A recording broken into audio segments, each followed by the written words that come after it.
What's up, you tactical mother humpers? What's going on? If any of you guys are on diets and you drink diet soda, let me tell you something. If you drink diet soda all the time, this stuff is amazing. Coke Zero, and this is the new Coke Zero. For me, because I drink diet soda a lot, it tastes like regular Coke. So, just to let you know, if you're fat and you're on a diet and you hate diet soda, try the Coke Zero. Anyway, let me fix this screen. Here we go. So I wanted to mention, a guy ordered a holster, and he asked me, does it fit the MK25? Because it's a 226, and the regular 226 is the 226, and it's so close in frame size and slide size, it does fit the 226. So here he ordered a inside the waistband holster, and you can see it fits really nice. Okay. And then here is the regular 226. Okay. So for some reason, I don't know if that blue gun's out of spec, the real gun seems to fit just a touch snug, just a little snug, but you can see it goes in really nice. So all you got to do is accommodate with the tension screw. So I backed the tension screw out a little bit, and it goes in and out very nice. So if you have the MK25 and you see the 226 on the site, it will fit it. So that solves that problem. I hope he's watching, or a bunch of you guys are watching. I personally like the MK25 because it was designed, the whole gun was designed by the SEALs. That's pretty cool. And guns like that, usually they stop making them after a while. So I'm just going to take a guess. I think this particular gun with the gold anchor on it will be discontinued someday. So that's the reason why I have the MK25. And another reason why is if them guys designed it, I will definitely take their word for it. Now, there's a lot of differences. Like if you feel the barrel, this is the top of the barrel, it has a completely different finish on there from your other SIGs. Your other SIGs have a real slippery, it's called ion bond, I believe. Actually, Glock used it first. Then after Glock used it, everyone else is using it. It's kind of a slick feeling, all right? But this gun has some kind of, I think it's called phosphate coating, and it's a little rougher and a little flatter. So I don't think that'll cause any issues. It makes it more resistant to weather and harsh weather situations. That's why it's designed like that. Also, all the controls, the slide stop, the decocker, and the takedown lever are also all phosphate coated. So is the mag release. So it is a little different than your average 226. It's a beautiful gun. Comes with 3 magazines, and when it comes to SIGs, I personally like the 229, the 226, the P220. That's what put them on the map. Those type of guns. The P320, I think it's a really nice gun. When it first came out, it was having issues where if you dropped it, it was going off. I don't know if you guys remember that when it first came out. You know, I'm not a fan of polymer guns other than Glock and HK. I don't have a reason. It's just psychological to me. So the only polymer frame guns I own are Glocks, and I have an HK P2000. There's no reason why. I don't think the other polymer frames are bad.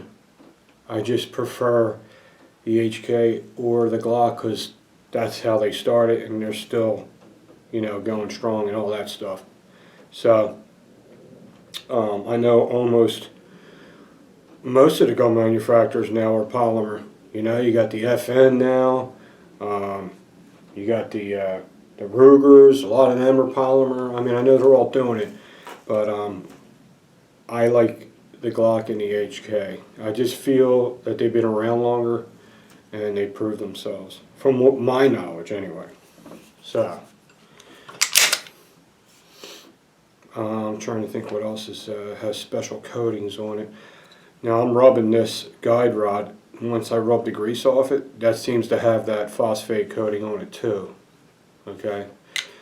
This kind of coating, I don't know. This is where you got the most friction, is towards the end of the barrel. From here to the end is where the most friction is, because that's where the barrel is up and down as this cycles back and forth. If you see wear, that's the first place you're going to see it, and the next first place you're going to see it is back here and up the front here, because the barrel's going up and down, the slide's going up and over, and it's rubbing. So when you oil it and you see them rub marks and you see the finish coming off, of course that's where you want to oil it hell heavier, because that's where the friction is. Beautiful gun, great grips. What I like about this gun is you ain't got to do anything to it. You already have night sights on it, and they're steel, which is great in case you need to rack it off the edge of something. They won't break off. The grips are already perfect size for my hand. I can reach the mag release without changing the position of my hand.